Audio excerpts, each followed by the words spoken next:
Good morning, YouTube. Welcome back to the channel. I got a couple things I want to talk to you guys about. As you can see, I've got my behemoth in the shop and it just barely fits. One of the main things I wanted to talk to you about today before we get to what we're actually doing is I may do a name change on the channel after the first of the year. It's hard for me to do a lot of car content as I'm not monetized or anything. I pay for everything myself. So I may change the name of the channel to be more inclusive to doing what I do, you know, with the fishing, and I want to do a bunch of ice fishing this year and that too. So I'd like to include all of what we do around here in Montana. So you might see a name change after the first of the year. But back to this thing. As you can see, we got the old Chevy out. I took it back to my father-in-law yesterday. Was gonna go get my Corvette, but where I have it stored, there's about 4 or 5 inches of snow, and then their whole road was ice. Even though it's dry down here, the roads are great. Where the car's at, not so much. So anyways, got my pickup in here today. It's got some blown out Bilstein shocks on the back end, and I'll show you those in a minute. I did pick up some Ranchos off of Facebook Marketplace. So these are brand new Ranchos. There is the part number right there. And they are supposed to fit my application for a 4 to 6 inch lift. So we're gonna attempt to change out some shocks real quick, because like I said, the Rancho or the Bilsteins they're junk. They need to go away. But I'll get cracking on it. I'll show you what we got here in a few minutes, and I'll be right back. All right, one shock is out and the other one is back in. This one still rebounds.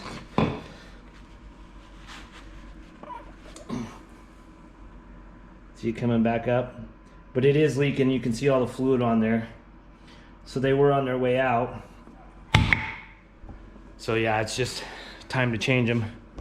I got one done, I got one more to do, and then I forgot I have an oil change to do on this thing, so I might as well get that done while it's on there. All right, so I've got the other shock out. Just look how oily and dirty it is.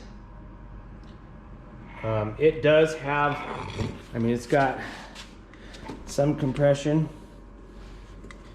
but very little rebound. I mean, it's coming back, but these were on their way out. So we've got the new ones here. Just getting ready to put them in. Once I get them put in, then I'll zip tie this down where it's supposed to be and get that ready to go. So I'm just fighting with some bolts, threw some anti-seize on the bolts just so that they don't seize into the shock, and that, you know, it'd be easier to remove next time. But for as much as I drive this truck, I probably won't ever change them, probably for another 5-6 years, unless I decide to get rid of it, which I'm kind of thinking I want to get rid of it just because I don't drive it. It does sit. I do keep up on the maintenance and stuff. In fact, I'm going to change it. Like I said, I'm going to change the oil while I have it in here. But it just sits. If it's going to sit, then I might as well buy a square body Chevy and tinker on that and play with that, because I only use the truck for a truck only once every couple months at the most. So I don't know, it's just a lot of money sitting here that doesn't need to be, and it's not fair to the truck, especially with the combination that it is. You know, the 6.0 4L80 crew cab, not short box, but not a long box. I think it's the 6.5 foot box, but you know, it is what it is, and we'll get it figured out. But for now, I'm gonna get back to trucking and putting shocks back in and show you what happens when it's done. All right, guys, new shocks are on. Oil change is complete. It's really not that much to film. I mean, it's 4 bolts for the shocks. They've got 2 round eyelets on either end.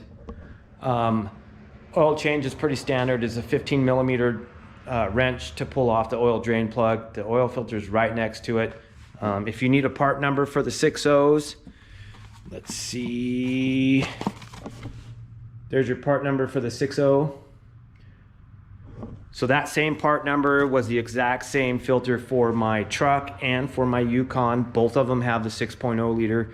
Possibly could be the same for the 5.3s and the, you know, any of the LS. I don't know. Double check everything with your local auto parts store. But super simple.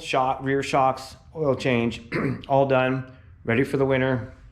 Now we'll just park it and let it sit like it always does, and then get the garage warmed back up so I can get stuff cleaned up and filming.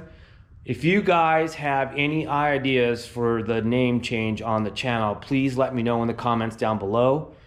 I'm doing my best here if you're liking what you see. Well, my camera went dead while I was filming the outro of the video on the pickup. As you guys saw, we got the shocks changed, the oil change is done. Now I'm in the garage where it's echoing because I have nothing in here. We have started on this and I've had to stop and order some parts. Half the dash lights were working and half weren't. And I've converted everything all to brand new LEDs, so they should all be working. But I noticed that printed circuit was kind of failing. So I ordered a new printed circuit for that, and that was ordered yesterday. So hopefully maybe be here next week. If not, week after that, and then we'll just get back to it when we can. So for now, that project is on hold. And then maybe I'll do some buffing and stuff on it. Maybe not, I don't know yet. But in the meantime, I'll be getting ready to shoot another video for you guys with the Yukon and the pickup.